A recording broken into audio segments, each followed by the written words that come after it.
Then I saw a new heaven and a new earth. For the first heaven and the first earth had passed away, and there was no longer any sea. I saw the holy city, the new Jerusalem, coming down out of heaven from God, prepared as a bride beautifully dressed for her husband. And I heard a loud voice from the throne saying, "Look, God's dwelling place is now among the people, and he will dwell with them. They will be his people, and God himself will be with them and be their God. He will wipe every tear from their eyes. There will be no more death, or mourning, or crying, or pain, for the old order of things has passed away." He who was seated on the throne said, "I am making everything new. Write this down, for these words are trustworthy and true." The end of God's big story inspires the vision of what we long for as Christians: a world made new, a world with God.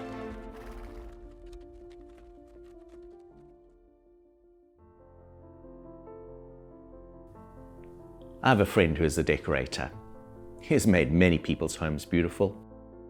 So when he and his wife built their own home, it was only natural that he agreed to paint and decorate it. 3 years after the house was built, he made a start. But when I last visited, it was still far from complete. Sometimes things are so close to being finished, but aren't there yet. God's big story tells us of the renewal and restoration of all things. Because of the resurrection of Jesus from the dead, we know this is more than wishful thinking, for the resurrection is a glimpse of ultimate reality and immortality.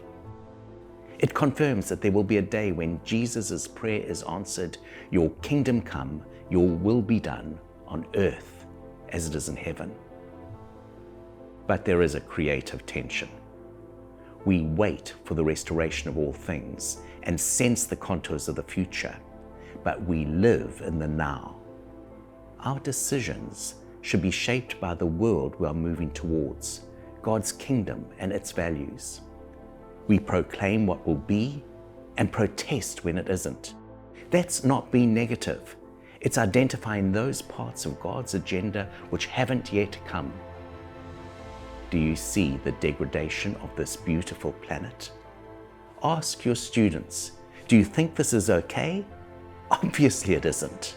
So protest and live differently. Isn't justice okay? Obviously it isn't. So protest and guide them how to live differently. Is it okay for people to live knowing nothing of the God who made them and loves them?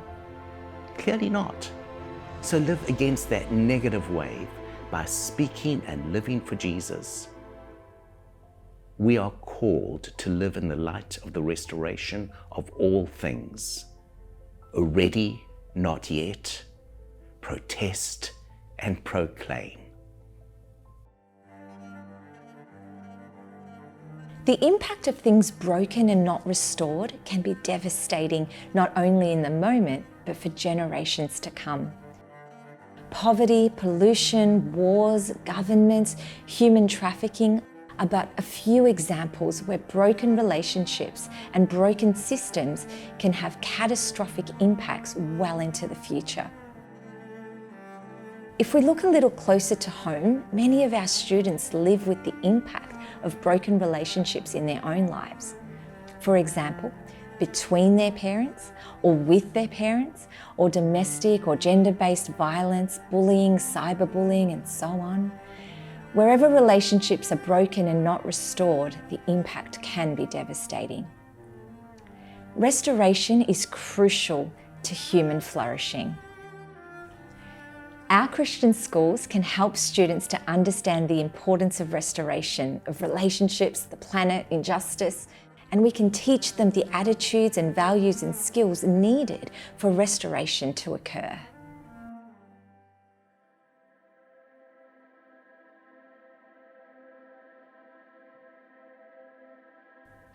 From their earliest years, children can be taught about the process of resolving conflict in order to enable ongoing restoration of relationships. They can be taught about the importance of dealing with, not just denying conflict, and recognising when conflict can actually be positive. As a teacher for at-risk young people, my goal was never simply to educate them just in curriculum, but to model to them what healthy relationships looked like, hoping that in turn they too would begin to adopt these same ways for themselves. Many of our students were not particularly skilled in the art of conflict resolution, and teaching our students to care about someone other than themselves and to see the other person in the conflict as a human being with feelings just the same as theirs was a mission in itself. I never made it my goal to be perfect as a teacher. In fact, I shared often with my students stories of my failures and the consequences of them. But I would also share how I was able to learn from them and make it right. I shared my own struggles with forgiveness, with seeing injustice, but also the reward that happens when we restore relationships, when we are able to reconcile, and the experience and power of forgiveness. I made sure I was the first to say sorry when I'd made a mistake and to show that it was okay to do so. This created a safe place for students to make mistakes, and school became like a training ground for the students in learning how to deal with conflict well and be provided opportunities to confront situations in healthy ways, which gave them a roadmap that they could use when they would one day move into the big wide world and not have the constant, stable, supportive environment of school. Whether injustice is found at home, at school, or further afield, students can be given opportunities and encouraged to respond.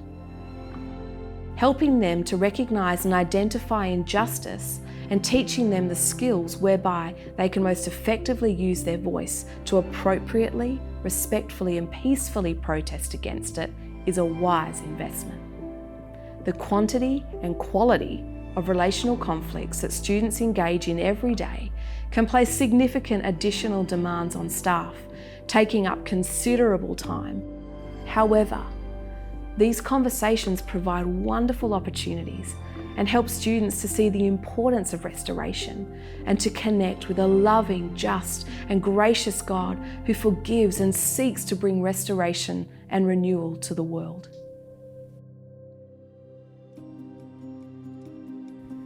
As staff consider how to creatively integrate a vision of restoration for their school, one which guides them regarding what to proclaim, but also what to protest against, it's important to look into our current practices and to be prepared for what we might find. Where we have had conflict with students and families, especially the ones we find challenging, we should ask whether or not there has been genuine restoration. If there has been conflict between staff or board members, we must explore if it has been appropriately addressed. Why not ask, what do our students see when it comes to restoration of relationships amongst staff? We could explore what skills are used when dealing with conflict. Is our priority to listen or to defend our position? Do we genuinely seek to understand, to forgive and be forgiven, to restore relationship? If our students were writing a report on us, how would they evaluate our willingness to challenge injustice? How would they rate us on our care of the planet? What would they say about how we reflect our restored relationship with Jesus? Do they see us living and speaking for Jesus in ways that make them curious and draw them to Him, or turn them away? There are so many penetrating questions to ask. We only have the courage to ask them because of the grace of God, because we believe that God can and will make all things new. We long to see the restoration of all things, a world where God sets everything right.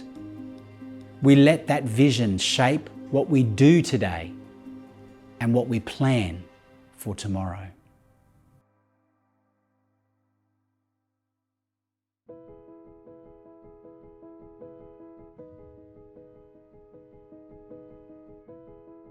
When it comes to the future, our message is one of hope. Christian schooling, and in particular our curriculum, must be defined by a hopeful posture toward the future. One where every tear will be wiped away, mourning shall come to an end, and we will rest in the shalom of our God. Our goal in Christian education is to connect students to that hope. Helping them to connect the dots between God's restorative plan for the world and the part they must play comes down to how we locate them within the story. It provides them with the knowledge that though we might be able to only provide glimpses of God's kingdom to come, that ultimately all things will reflect the goodness and love of God. This is part of the now and not yet. A restored world is one where God's justice reigns, where the future of the planet isn't in tension with global economic interests, where wealth is not predicated on someone else's poverty, and where people's value is not defined in terms of their skin colour, gender, or ethnic background. We have so many avenues to explore with students, which help them to conceive of what this restored world might look like. We want to empower students with the critical capacity to analyse the world through the lens of justice, helping them to build the analytic frameworks they need to be able to interrogate the world around them and to be creative in the solutions they might offer. By studying the sciences, students can discover their own capacity for invention and creation, exploring scientific or technological solutions to issues like pollution and overpopulation. By studying literature, they learn the power of their imagination and how an imagination turned into a reality is a powerful force in the world. It's also important for us to recognise with our students that we won't always agree on the best pathways forward. Sometimes our methods of making the world a better place might be different, perhaps even in conflict. But part of God's project of restoration is learning to live and work with those around us. By knowing how the story ends, we have the hope and perspective to persevere through the struggles and disappointments of the now. There is a purpose to this kingdom vision, a world where justice reigns and where we live in harmony with God and with each other. This purpose is often interrupted by hearts in disarray and the brokenness we see reflected in injustice and suffering. However, through Jesus, God stepped into this story and showed us another path, one that leads towards restoration, a story filled with hope. And the hope that we have, the hope of restoration, is one in which each and every student learns to long for the kind of world God is building through his people until Jesus comes again. A world of justice, love, mercy, and beauty.